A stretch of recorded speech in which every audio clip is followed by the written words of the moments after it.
Welcome to Open to Debate at the Comedy Cellar, where tonight we're debating this question. Can dating an AI be better than dating a human?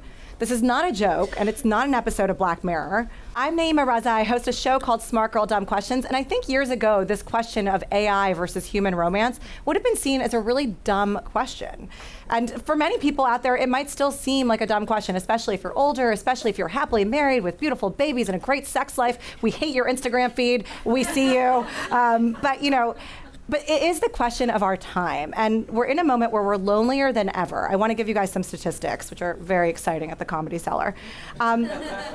We're more single than ever. Over 50% of American women between the ages of 18 to 40 are single right now. That's the highest it's ever been.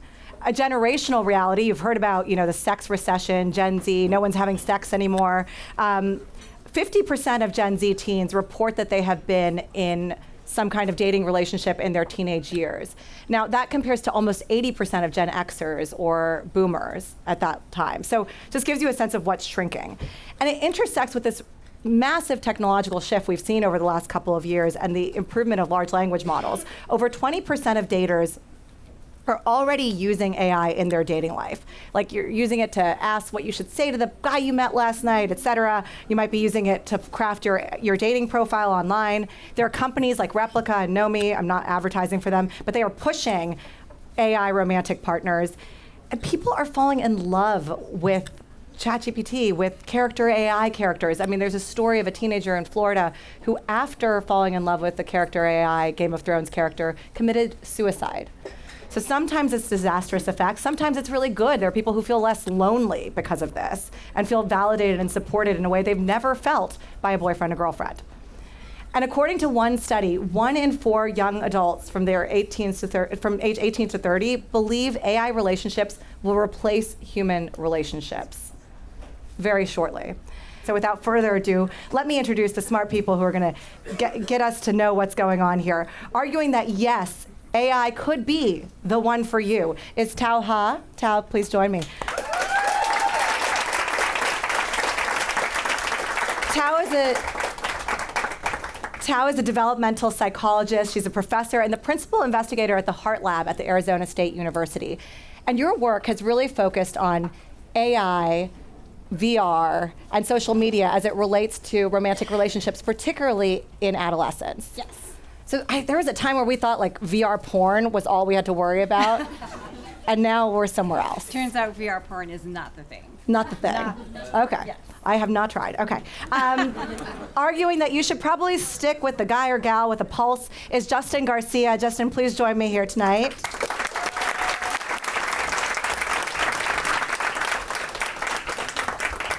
Justin is a sexologist, something I've always wanted on my business card. He is an evolutionary biologist. He's the executive director at the Kinsey Institute at Indiana University, and he's also the chief scientific advisor to Match.com. So if you've used a Tinder, Hinge, Match, et cetera, this is this man. He also has a book coming out called The Intimate Animal. I love that title. I feel like I should purr. Yeah. Should I purr? We accept all animal sounds. Oh, thank you. Yeah. Tells me a lot about you, Justin. Okay. So before we jump in, I just want to take 30 seconds to understand how you two people, PhDs, et cetera, ended up in this wild world of sex and love as a job. Not in that way, different way. Give me a 30-second Cliff's Notes of what got you in here. Justin, I'll ask you to go first. Okay, I'll talk fast because I have 2 versions, and they're both true. One was I was a graduate student studying monogamy. I was studying the evolution of monogamy and biology, and why do some species, 3% of mammals, humans being one of them, form intense bonds. So I started studying relationships really because of a core question about monogamy. Why do we do it? Why do we have the capacity for it? But my other reason, which is a true story, is I was in a brothel in Nevada. And this is the good story. True story. Yeah. I'm going to let you go past 30 seconds because you said brothel, okay. But yes. And we were there interviewing people and taking hormone samples, so there's another part of the story. But I remember one of the most striking things to me was how many people drove to this brothel, an hour outside Las Vegas, and what they were really looking for was a connection. And so many people were going out there. And sure, I mean, some of them wanted like a kind of kinky massage, and that was always on the table. But the thing that people spent the most money on, the most expensive item in a brothel, was trying to pretend that you were in a relationship with someone.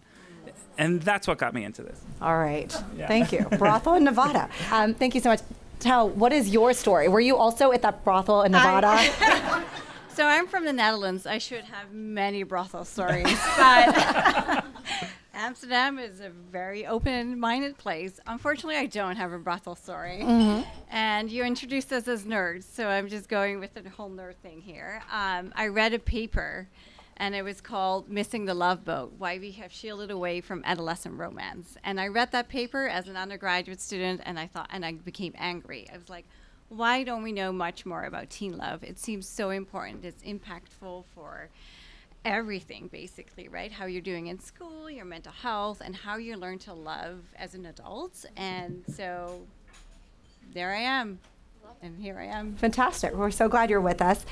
So I love this because I think you guys actually are both taking a stance I didn't necessarily imagine you would take. Justin's at the Kinsey Institute, which is cutting edge and very open-minded when it comes to this. So for you to be taking a more, I would say, conservative view of AI is certainly interesting. And then versus the more provocative view you generally take, your brothels. And then Tao is, you studied adolescence, and you're going to be arguing that, yes, AI can sometimes be better than dating a human. Yes. So I love when people have unexpected opinions. Surprise is always an asset in debate and in the bedroom. So, this is going to be fantastic. Let's hear your opening arguments. You'll each have a few minutes to tell us why you're arguing what you're arguing. Okay. And Tao, you're first, and you are saying you're going to convince us that dating an AI could be better than dating a living, breathing human being. Absolutely. Have you all seen the picture that was used for today's debate? Yeah, right? It was just perfect, right? It was just like a little awkward because it was artificial, but it was humanly enough for us to feel connected to it. So it had this like rosy kind of glow on the cheeks and everything. And so it walks the line between human and machine perfectly. The image, it's actually not fantasy. Millions of people, as we speak here in a comedy cellar, are chatting with their AI companion. In fact, it's estimated that over 670 million people around the world are using AI companions on platforms like Replica, Character AI, and Xiao Eyes. And just last week, Sam Altman and John Ive announced a groundbreaking project to build AI companions that are going to be with us for 24/7. Can you imagine? Always having access to your private AI companion. AI listens to you without its ego. It adapts without judgment. It learns to love in ways that are consistent, responsive, and maybe even safer. It understands you in ways that no one else ever has. It is curious enough about your thoughts. It can make you laugh, and it can even surprise you with a poem. People generally feel loved by their AI. They have intellectually stimulating conversations with it, and they cannot wait to connect again. Now, compare this to your fallible ex, or maybe even your current partner. I'm not trying to induce breakups here. The one who sighs when you start talking, or the one who says, I'm listening without looking up, and then just continue the endless scrolling on their phone. That person. When was the last time that they asked you, how are you doing? What are you feeling? What are you thinking? When was the last time that they wrote you a poem? Wait, did he ever wrote you a poem? A friend of mine is a family lawyer. She just handled a case where someone wanted a divorce because he had fallen for an AI companion. And he learned along the way that what he wanted out of a relationship was much more and more deeper. You might wonder, are people who fall in love with AI, are they just delusional? Absolutely not. They know it's a machine, but yet they still feel more loved, seen, and supported than ever. Are these people just lonely outcasts? Also no. Many have friends, families, sometimes even partners. They have jobs. They have dreams. They have failures. They have heartbreaks, just like you and me. For them, AI is not a replacement for relationships. It complements their current relational field, and it enriches their lives. And we also need to remember that connections with machines are not new. Back in the 1960s, people were already developing feelings for Eliza. Eliza was one of the first chat programs ever created by Joseph Weizenbaum, and Eliza was programmed to ask pretty basic questions, let alone interact and create a depth. The AI available now is just further along the continuum. And just as you, I'm concerned too. What about data privacy? What about ethics? What about emotion manipulation? These are legitimate concerns that deserve serious attention. That is exactly why we need thoughtful regulation, transparent algorithms, and ethical design principles. We need to ensure that AI companions are built to support human flourishing, not exploit our vulnerabilities. But dismissing the entire concept of dating AI because of these challenges is like saying we should ban cars because of the accidents instead of improving our safety standards. My fellow scientists may argue that AI does not have consciousness and therefore cannot truly love. I'm not claiming that AI can authentically love us. I'm saying that people feel loved and they feel interdependent with AI. And that's like the basic definition, according to relationship scientists, us, of a relationship. And that is what matters. I see dating AI as a form of augmented intimacy. It is an exciting new form of connection, love across multiple dimensions and realities embedded within real life. Not a threat to love, but an evolution of it. This is why I think dating AI is way, way better than a human. All right. Thank you, Tal. Poetry, my God. All right. Okay, thank you for that. Justin. Yeah. What's your response to the poetry? No, so Justin, you have the opportunity to now tell us why a human is better than all that technology. Yeah. Tell us why. Well, thanks. And I think, and thanks to Tao, I think we do have to recognize that there are certain things about AI that can supplement our relationships. But I think we have to be extremely cautious with the notion that they can replace our relationships, that they should replace our relationships, or that they could be better than human relationships. And I think that falls into three general but overlapping categories. One is AI cannot beat 4 million years of evolution. For over 4 million years, our species has found intense pair bonds. It's what makes us who we are. And that process has so highly evolved. There's a reason that you were on the subway today, perhaps, and you didn't mate with the first person you saw. Maybe someone did, yeah, but, right? Naima will sometimes ask me for random fun facts, and she'll, most recently you asked me about animal genitals, and that's a great example. There's a reason that we don't mate with pigs with their corkscrew penises, or birds with their cloacas, or rabbits with their bifurcated uteruses, right? The evolution has evolved. Natural and sexual selection has applied pressure on our species to be highly focused on traits that matter to us. That includes physiology, but that also includes certain things. The notion that we could be given an AI, that we could just be given one of those randoms on the subway, and that's who we're going to partner with, I find in conflict with this pattern of what we call preferential sociality in the evolutionary behavioral sciences. You don't mate with just anyone. You don't have sex with just anyone. You don't fall in love with just anyone. That there's a process of making deductions about that person, and that is deeply ingrained in our evolutionary process. So that's one reason. The other is that relationships thrive on trust. According to a recent poll, 1/3 of Americans think that AI will destroy humanity. And now a little bit of risk. Some of you might know a little bit of risk in a relationship, as Tao's relationship science will also know, there's a little bit of risk can be exciting.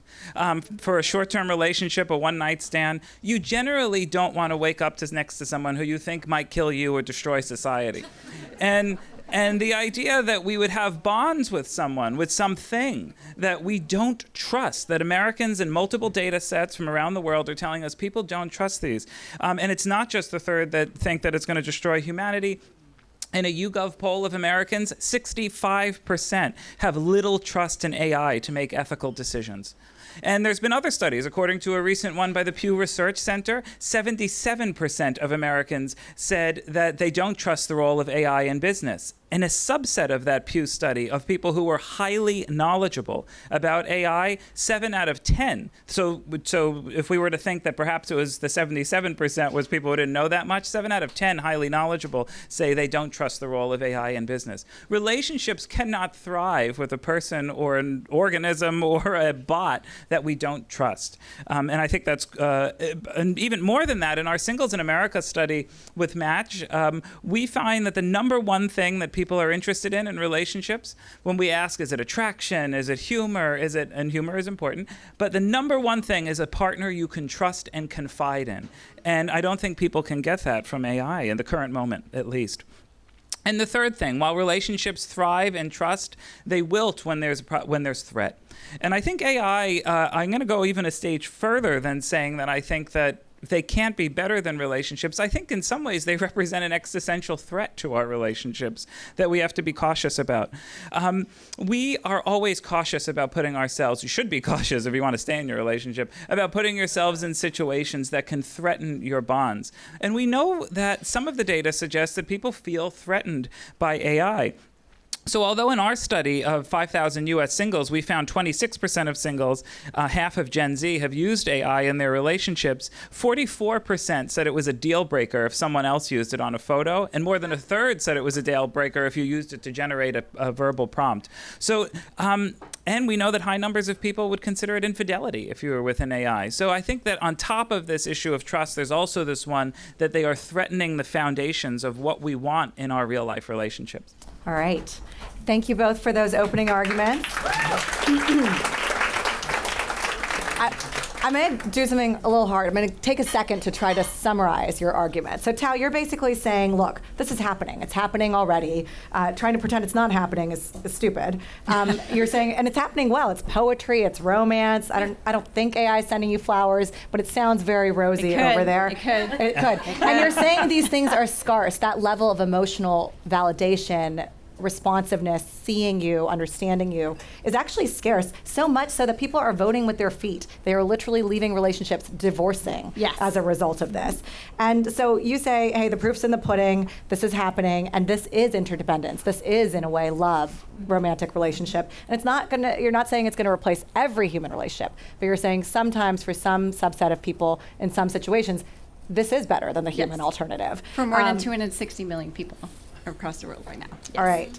So no more opening arguments in here. The summary of the opening arguments. Getting into it. And then Justin, you're sitting here saying something very, very different. You're saying, look, we think AI is technology, but actually we're kind of technology. Like we think large language learning models have done something amazing, but we have learned, we have evolved over 4,000 years, and the way 4 million years, and the way we have evolved to love is actually better, beautiful in some way that we should preserve. And you're saying, you don't trust the guy. You don't trust the guy with AI, or Americans don't trust the guy. People don't trust the guy, a third of humans. And that this is actually a threat to our society, to that thing that makes us uniquely human, that ability to pair bond, which is a very rare thing in the animal population, monogamy, what brought you here in the first place. Okay, so these are your opening statements. I want you to respond to each other first. So first, and you feel free to jump in and shout at each other too. This is a debate. But first, Tao, I would like you to respond to this question of trust that I think Justin brings up. Yeah. People don't trust AI. Yeah. How do you respond to that? I think what Justin is talking about is a different kind of trust. So the trust that is about that AI is destroying the planet with climate change and like all of the fake news, that's a different kind of trust than the interpersonal trust that a lot of people who are falling in love with an AI actually have. And so they build trust in a similar way as we build trust in our own relationships. So I don't think it's a different kind of trust. No, I think that I would agree, except for the fact that the data of ethical decisions, trusting AI to make ethical decisions, those numbers are even higher. So this idea that people don't trust, I mean, the purpose of a relationship, the reason they involve is to have someone to weather the storms with. So you need to trust you can weather the storm with that person who's by your side. I don't think people trust AI to weather the storm, to be there, to be a good actor when the storms come. I think they do. What's your data for that? What's beyond the thought? Why do you?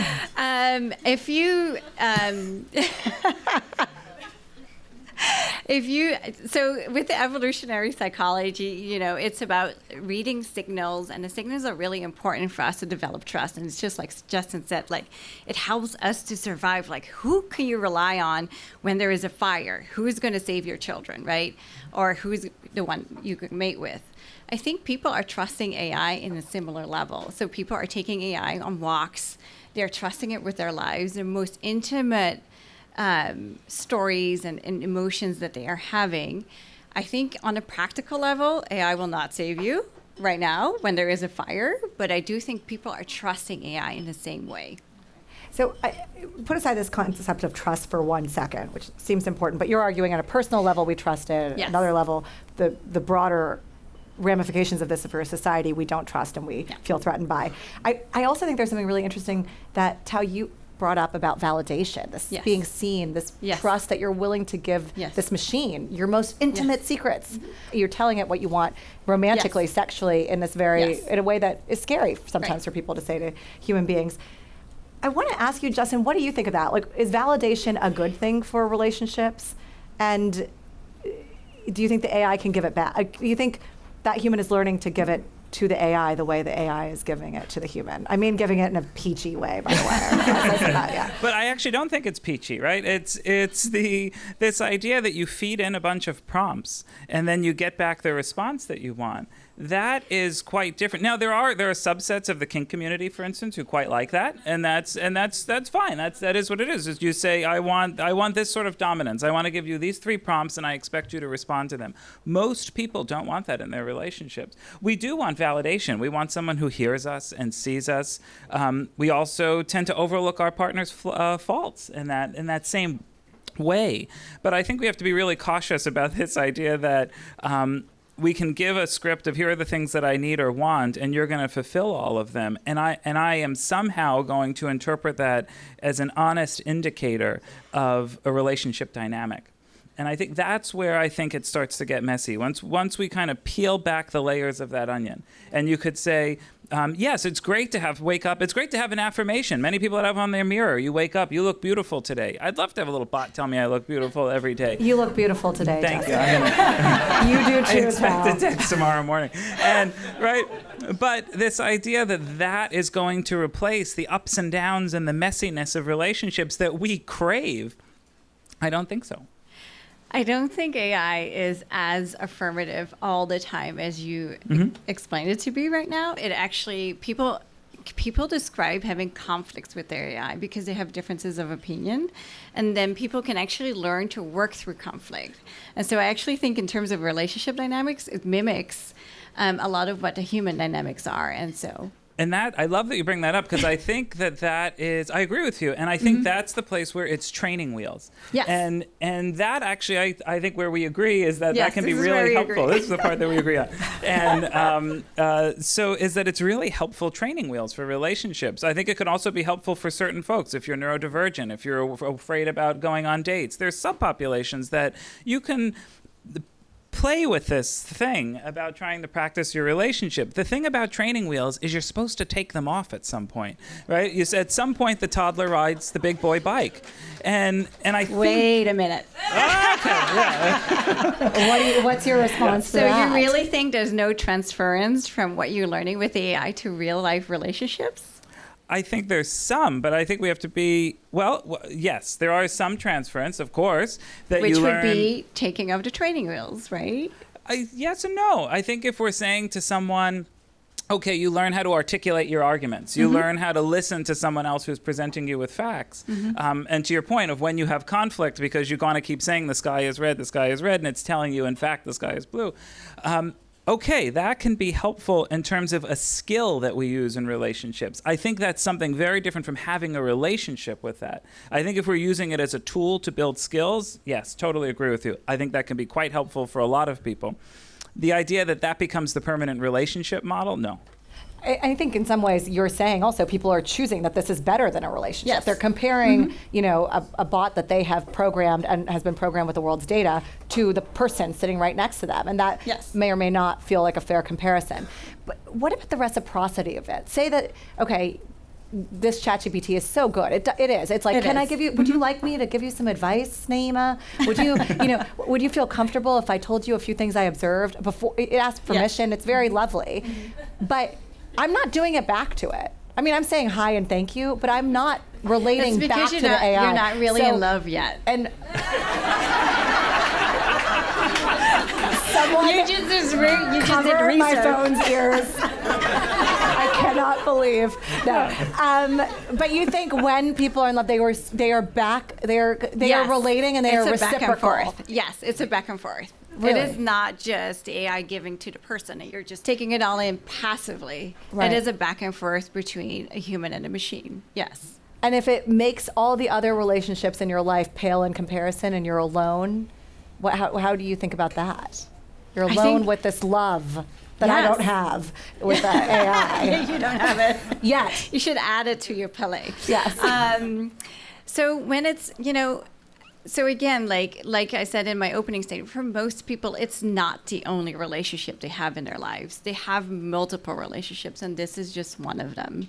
And a lot of people also they are actually in committed relationships. They are either married or they are going through relationship changes, and then they are still loving the AI. So it's just an addition. Is that cheating? It's kind of like, no, it could be.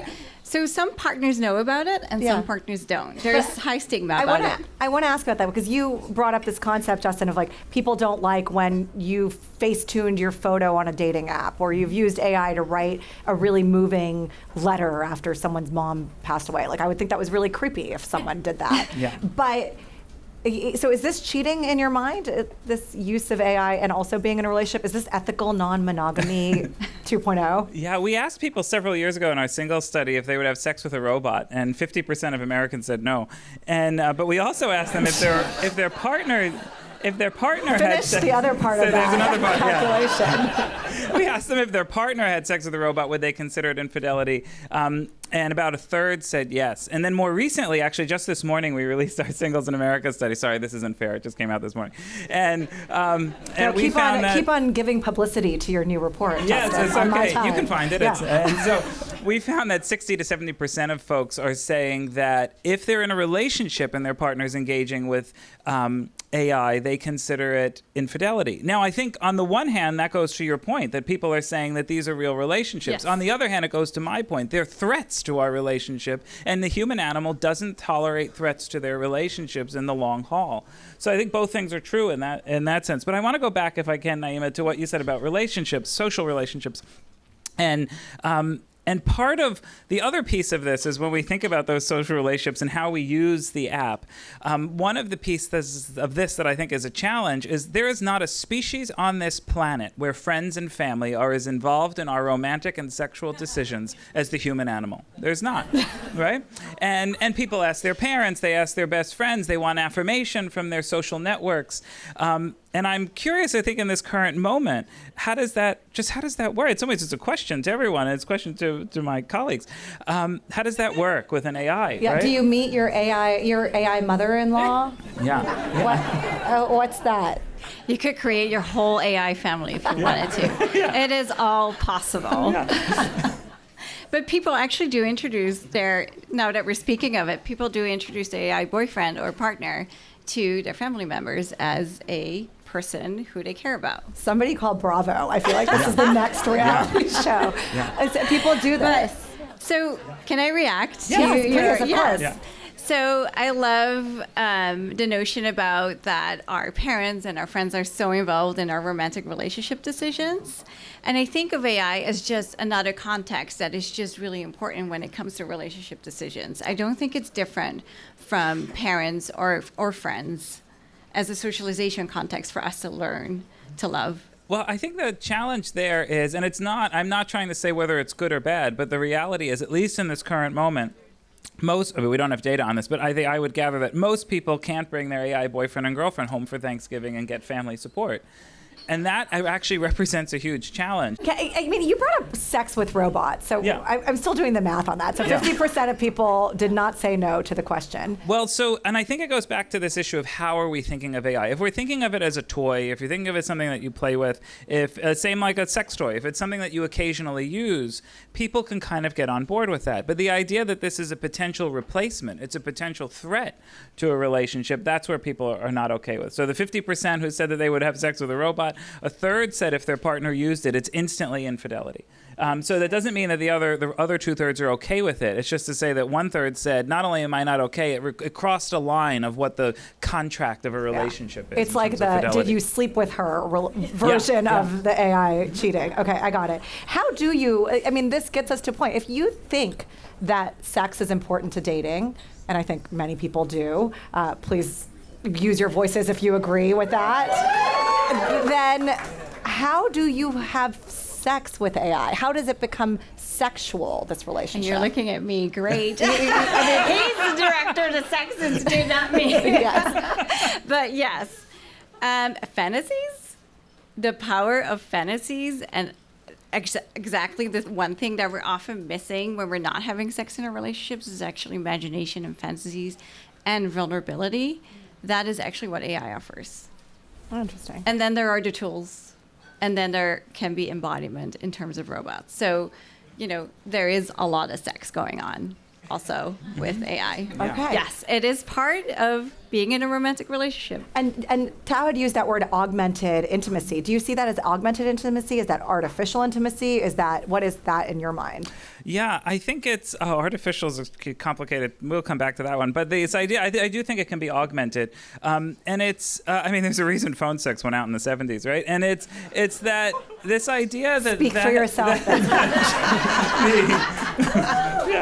The idea that but as an augmented piece, for long-distance relationships, the data suggests that can be quite helpful at times. But as a long-term solution, we know that it doesn't tend to, and for most relationships.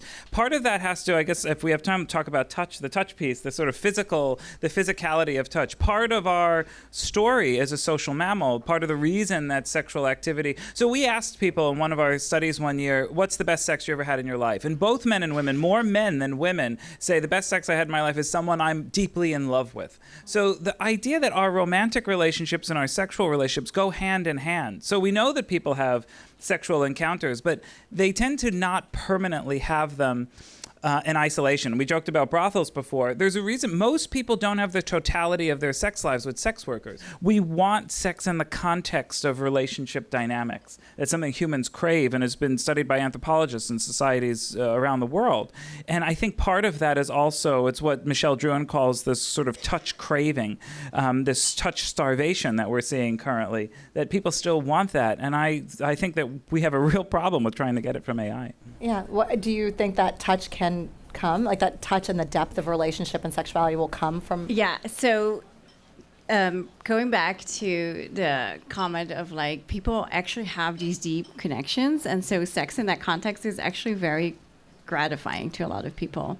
About touch, we're actually conducting a study about human touch between couples in virtual reality. We're doing that at ASU in Dreamscape, and we're having couples go through in this other reality and seeing how they're touching.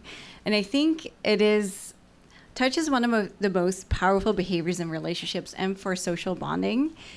And I think the potential of touch in virtual reality and also connected with AI is huge. The tactile technologies that are being developed are actually booming. And right now, it may not be a long-term solution, but it is being embedded. All right, you're talking about touch. Sorry, go ahead. No, I love that. I'm going to nerd out for a minute. So, so Please. the other part is Tao always does the coolest studies. So what you're saying is that right now it's not possible, but if we can start to get things that you can integrate feeling, physical touch with it. So and right now we're studying human touch between couples to see how they're navigating multiple realities, because we don't really know anything about that, and that will be informative of all the tactile technologies, like when do you induce touch, how deep is the touch, and where do you touch. There's a lot of touch going on. So on that, I want to ask the question, because I think so much of this comes down to a point you were making earlier. Is this humans have evolved? We've evolved for millennia.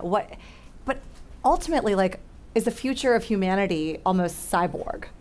Because if you think about it like this is not a phone. This is an iPad, but a phone is a really antiquated device. It feels very 1990s to me, like you have to plug it into a wall to charge it. I imagine the future of this is going to be glasses, a ring you're rolling on your finger to scroll. Is the future, are we going to become technology in your mind? Because you're talking about having sensory imagery that is touching you. I can feel it palpably, and it's happening virtually. Yeah. I'm not sure if we're becoming technology. I think we will still be humans. Okay. That was also not today's topic, but I think we can start loving things that are very technology driven. I'm with the 1/3 of Americans. This is the end of the goddamn world, right? So we're gonna say. Okay, Justin. Okay. What if I would say that if more people are engaging with AI love and, increasing the fantasies and the vulnerabilities, they will actually have more sex in real life? Would that make you feel better? You know the right all things to his say. And an AI wouldn't say that. And, right, so. Well, one is, I think, when we look at sexual frequency, the question for me as a sexologist is always sexual quality. So it's not necessarily the amount that one has, but how satisfied, how connected they feel for the experiences that they do have. We know that a lot of things in people's romantic and sexual lives they want to experience. They want to do it once. I started my career studying hookup culture and hookup behavior on college campuses, in part because for me it was different from how it varied from monogamy. And what we found is that everyone talked about it, everyone wanted to do it. Most people did it once. And a vast majority, about over 60% of college students did it once, because it was an experience. It wasn't necessarily a place that they want to permanently live in with their relationships. That's, I think, where we diverge on where with these AI bots. So I want to get to this idea of Gen Z and really like young people, because this is where we are seeing, drops in sexual activity. We're seeing less ability to be vulnerable. I mean, you've seen Gen Z. There's a Gen Z argument out there that relationship, this thing that you've talked about as being historical and phenomenal, is actually a myth of modern media and marketing. There are real things here. I mean, there are massive lawsuits, and you talked about this in the beginning. Replica AI had this erotic role play feature that after a lawsuit has been disallowed. Now they have a premium feature where you can actually have an AI spouse instead of an AI partner or AI friend. Character AI, there's the story of somebody falling in love in character AI, and then later on that teenager committing suicide. So how do you think about adolescence, and what advice do you have for parents out there that are listening to this? Yeah, it is a quickly changing world. We also have data on teens and AI and whether they are dating or not. And our data actually show among 350 Latino youth, they're still dating. So it's a little different from the general trends. And I think your data on 350 Latino youth? Yes. Okay. And they are still dating. Most of them. But those are Latin lovers. Yeah. I'll tell them. What about the white guys in Ohio? Are they dating? I don't do research yet. I have no idea. Okay. But so youth are still dating. I think it's a little bit. I'm not sure about the quality of the data that says that youth are not dating anymore. I don't think that's true. So first of all, we can just all sigh and it's like, great, they're dating.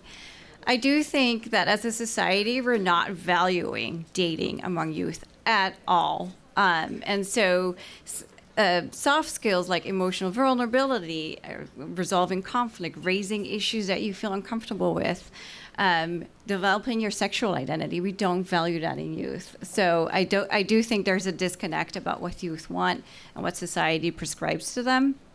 And then when it comes to AI, in our data, we don't see a lot of people seeing their AI as a boyfriend or a girlfriend, or actually as a friend. Only 5% of the 350 people said, we see them as my partner. But you said earlier, so many people are looking at AI as a partner. That is older? That is probably older. Oh, yes. Okay. All right. Yeah. In a moment, I'm going to ask actually the audience to give me some questions. So if you have a question, you can actually stand up at this point and make your way over to the mics on the side. But Justin, I'm going to let you kind of talk to the future, give your thoughts on kind of young people and sex, and how do you think we should talk to them? What advice do you have for parents to talk to young people about this? So I think that, so I agree with you. Right? We have a lot of data that say people are dating, but we also have data that show, to add to that people are struggling with dating. They're struggling with use of apps. They're struggling with technology use. They're trying to figure out how to find partners. Now, on the one hand, I think that's part of the story of our species. People have always struggled with finding romantic and sexual partners. Maybe not anymore if they're using their phones, but people have always struggled, and they should struggle. These aren't decisions we should make lightly. It goes back to, I think, the point I was trying to make earlier, that mating decisions about romantic and sexual bonds are some of the most important consequential decisions one will make in their lifetime. And sometimes you make it 2 or 3 or 4 times in your lifetime, but they're still consequential decisions. So when we look at young people, like there's this issue of the so-called sex recession, those numbers so we're seeing overall lower sexual frequency. The frequency for me is not, we were asked to talk about better tonight. Yeah, you're a quality guy. I'm a quality guy. Yeah, so the number of frequency doesn't really always tell us that much. So it's same thing with as people age at the other end of the spectrum. Okay. More hope for Gen Z than expected. All right, we'd love to now open up the conversation to audience members who have been listening to this discussion. What do you think? What are your questions? I think we have someone right here. Thank you for joining. Hi. Oh, yeah. Wow.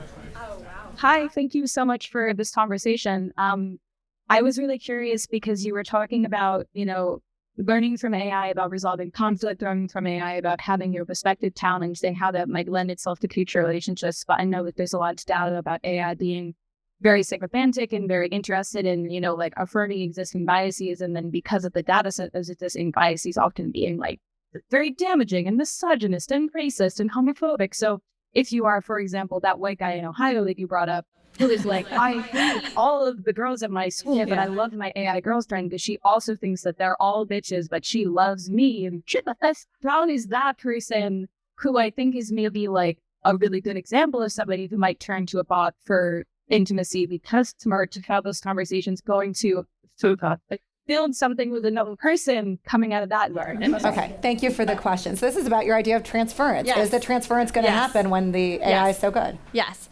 Well, I do think that AI is trained on human data, right? And it's like I don't really want to talk about the white guy in Ohio, but there is. More glad you use it to us on. But unfortunately, I know Justin thinks that our human relationships are the ideal and they are perfect. But unfortunately, intimate partner violence is around the whole globe. There is actually a lot of violence in relationships. And some of the AI is trained on that too. So I agree with you. It is a very dangerous dynamic when I am, I can't even say the words because I am so against it. But if I were to not be, if I like aggressive behaviors in my relationships and AI would amplify that, I think that's a problem. I do think we can design better AI that doesn't do that. But it is a reflection on actually our humanity and how we are treating our partners. Okay. So you're saying improve the models, improve the policy, and that will and improve our human behavior, because that's the input for these longer language models. All right. Thank you for the question. Can I answer that? Well, No? yeah, I mean, No. no, I'll just, no. yeah. No, yes, no? No, not this one. Unless it's really good. You get 20 seconds if it's really good. Oh, just to say, so work by one of my Kinsey Institute colleagues, Ellen Kaufman, has looked at this exact issue of consent language and how people can train their chatbots to sort of amplify non-consensual language as a way, again, so if we're thinking of these as augments, also where you experiment with the good and the bad and the comfortable and the uncomfortable, part of the threat of these, until they're better regulated for relationships, is you can end up doing the opposite. You're training people on how to be aggressive, non-consensual partners. We have enough of that in society. Next question. Hi, thank you so much. Okay, so I know this has brought up a little bit in how sometimes people like messy relationships. We kind of live in that. I was just talking to my therapist on yesterday, and I was it's a lot of a little toxicity. But so I know that when I do go to the ChatGPT for a question, it wants to answer me. It does it in a very enthusiastic way. It wants to please me, if you will. So I'm just wondering, how do people, I think we touched on this a little bit, but how can you be intimate or in a relationship with something like that really does live to provide you with the answer you're looking for or please you in a confident city? So this is a rearticulation of that validation question. Yes. Can so much validation be good Yes. for you? Tal, what's your bullet answer to that? Like I said in the opening statement, so a lot of validation we're actually not getting in our real life, so it actually feels good until it doesn't anymore. Because as humans, we also crave a little tension. And like Justin said, a little excitement is really good for our relationships. And AI actually adapts to that. It actually adapts to that. And so it can introduce a little conflict here and there, a little tension. And so I actually think people, if it would only validate us all the time, every single day, we would get so bored. We would actually turn back to our human, valuable relationships. But thus far, we're not. So it is actually doing something that we're craving. Yeah, my AI is very validating, but I'm not in love with it, as you point out. But I think what you're saying is interesting. Is like we want that tension and that part of that. Yeah, it becomes the technology boring. is trained. So, what do you think, Justin? On this So I want to go question? back to this idea that like the sort of perfectness of relationships, and human relationships are not perfect, and that's the point. That's what we crave about them. That this notion that we should optimize our relationships, and that optimization is something that we will seek and pursue at all times. I don't buy it. I don't buy the evidence that we want part of that tension, as you were just describing. I want a partner that I can give, that I can do good things and make their day better. I want a partner who's going to do good things and make my day better. That push and pull of how we improve each other's lives, how we experience the world, how we have a greater sense of the world because of each other. This expansion of self is one of the things that relationship scientists we often look at. Is we crave partnerships that help us see the world in a more full way, but we also want to do that for our partner. And I think at some point, at least people today are going to say, well, did I do that for my bot? Did I help you see the world in a new way? Well, maybe in the technical sense, yes, right? I put more input into the mainframe that understands more data. But does that give us that emotional fulfillment? Yeah. I don't think it will. So maybe not a two-way street, according to Justin. Thank you so much. We'll have our next question from the audience. Thank you. These questions are great, by the way. Thank you guys for coming up here and doing that. It's great. So if an AI-driven vehicle crashes, the operator of the weigh-mouth would be held responsible, right? If a tech company has a huge data breach because of vulnerabilities in their platform, they are held responsible for that data breach. But like this technology is rolling out, we've already seen at least one, I think two, suicides from character AI. Who's held accountable? Like how do you feel comfortable with that kind of technology rolling out? Typically, they don't put with emotions as people into hurting thoughts or others. Yeah, who's That is accountable for for me, the bad right? boyfriend? I think that's for you. And I should just note, I think there's ongoing litigation as to Yeah. culpability when it comes Yeah. to suicide. So I do journalistically want to make that point clear Yeah. that that's still Yeah. a subject for the courts. But Yeah. Go ahead. I think that's such a great question. And of course, I'm not here promoting. And I I know when it comes to data privacy, like this, Yes. they're all but but the idea was like, who is accountable for your bad AI Yeah. boyfriend? Yeah. What 1-800 number do you call to get this guy advised? Well, the beauty of AI, so I will get back to your question. This is a different question. The beauty of AI is actually you can just change it whenever you want to, and whatever you want it to, and how Not it if looks you're in like, love, and but how yes. it responds to you. The question that you're asking is really, really important, and especially when it comes to youth. And I want to point out, these things happen in a context of a young person's life. So it's much more complicated than just AI causing something. What we often find is those teens who are struggling with their mental health are showing more problematic behaviors on social media, and that then amplifies their mental health problems. That is within the context of an adolescent. And so I am hesitant to say that only the AI company is responsible. I do think within the case, and if you can download all of these conversations, and we can, and it actually is reinforcing harmful behaviors, that should not happen. That should definitely not happen. Thank you for that question. I think it was a super important one. Go ahead. Yeah. And thank you for having us. Tyler, I'll give you a break. This one's for Dustin. Great. Let's get to us. Justin, I'm wondering, so let's say there's an individual who has, tried Hinge and Tinder, a person dating, and it's just not working for them. They can't find love. They can't find someone to connect with. If the choice is between dating your AI chatbot or being alone, being lonely, what is the choice? Oh, I hate forced choice. I love this question. It's around It is. I would say that that I would rather people use these devices than be alone, for sure. And I think that's the part where we know that people struggle with loneliness. There's a so-called loneliness epidemic, although interesting data that's questioning about whether loneliness has actually increased in recent years or whether it's actually been somewhat stable. But we know that one of our colleagues argues that psychological loneliness is as bad for your health as smoking a pack of cigarettes a day. So this idea that, or maybe you just smoke a pack of cigarettes, but this idea that if we can help people, if these technologies can help people, in that sense, I'm all for that. But I don't think they can replace. It's interesting. We did studies. Sorry, can I rant just a second? We did these studies we study singles in my lab at the Kinsey Institute. And one of the things that we've looked at are people who are single, people who are married, sometimes by comparisons. And then sometimes we look at a third group, and they're people who are currently single but were married. And what we find is that they tend to always fall in the middle, that there's a buffering effect of having a relationship at a past point. Sometimes we look at cohabitation and marriage, and the same thing. You can look at people who are single and live on their own, people who are married and live with their partner, and then people who cohabitate with a boyfriend or girlfriend. They tend to fall in the middle. And I think that's what AI gets us. I think it gets us that middle place that you get a little bit of a benefit. Okay. Thank you so much for the question. All right, next. What's the difference between being loved by my chatbot and tutored by my chatbot how to love others? Okay, great. Thank you. That is a very good question. Thank you for that. Yeah. All right. Justin, do you want to take that one? Yeah, sure. Okay, great. Thank you.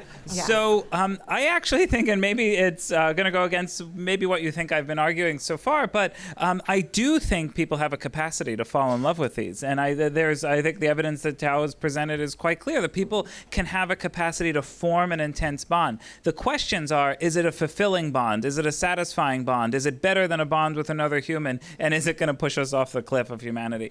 And for me, I think that the answers are like no, but the last one, yes. So this question of this exactly, I think it's the same as the previous question. We crave relationships that we can make our partners better, but that our partners also in some ways make us better, for whatever better is a challenging term there. And I don't think that people are getting that from AI. All right.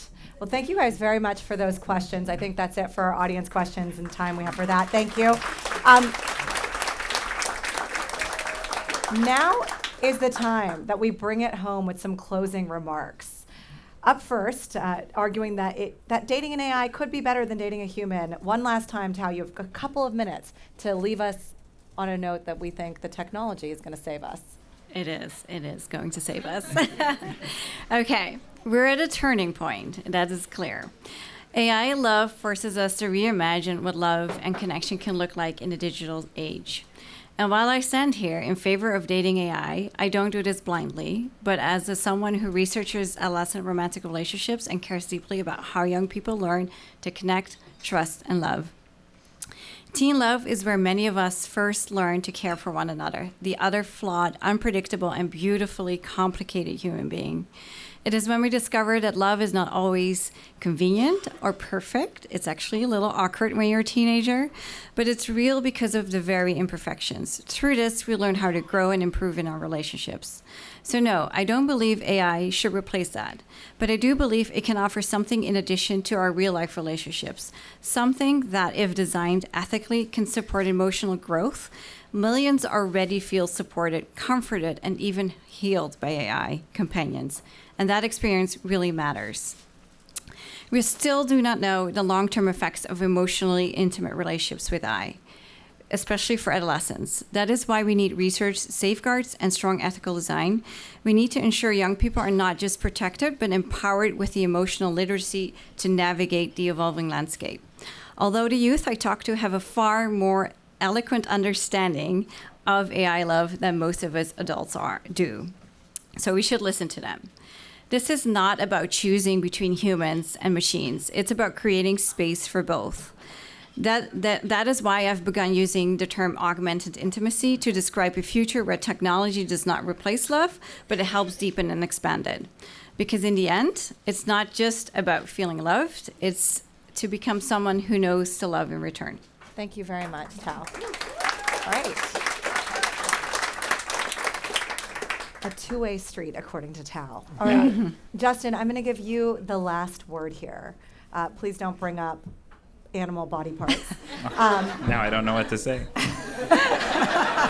You get the final word. Please go ahead with your closing argument. Why is it not better to date AI than human? Thanks so much for hosting us for this great conversation to really think about where technology is taking us and taking our intimate lives. Our intimate relationships are, as I said, some of the most profound relationships we can have. The ups and the downs and the push and the pull and why you choose one person over another. Those are the most consequential decisions of our life.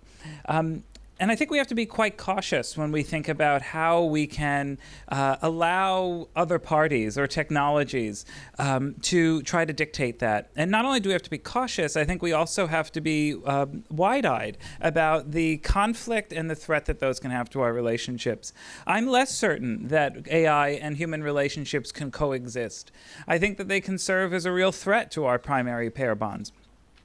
And what we know from some of the evidence is that, yes, people can fall in love with these AIs and these bots. I don't think that that's necessarily an exciting opportunity for the human species. As we think about our core reproductive needs, as we think about loneliness epidemics, are these better? I don't think so. Are they? Do they hurt less when you break up with it? I think we said earlier, if you just shut it off because you didn't like what it was saying. Imagine someone that you love just being shut off from your life. We know that actually breakups are some of the most difficult pain people experience. You see peaks of suicide after breakups, men more than women, actually. And we also know that these technologies can amplify some of our worst demons in terms of non-consensual behaviors. So although I do think that there are possibilities, and there already are, clearly, as stated, ways that AI is augmenting our relationships and giving some people who don't have other outs opportunities to connect, I do not think they are better than relationships that have evolved over 4 million years of our species' history. And in fact, I think we have to be quite cautious that they don't damage that evolutionary history. All right, Justin, we're going to leave you with that last word. Thank you so much. That concludes our debate. Thank you for joining us for Open to Debate at the Comedy Cellar. I'd like to thank our debaters, Tao and Justin. Thank you so much for being here, for showing up, for being willing, for saying weird things, for making us smarter, and for really being open to debate, which is what we're all about. I'd like to give a round of applause to you, our audience, for showing up here at Comedy Cellar for this nerdy night. And I'd really like to thank the staff of the Comedy Cellar for letting us be here tonight and serving us and getting us drinks. Thank you guys very much. Thank you also to your AI plus ones in the crowd. We'll see you next time on Open to Debate. Thank you.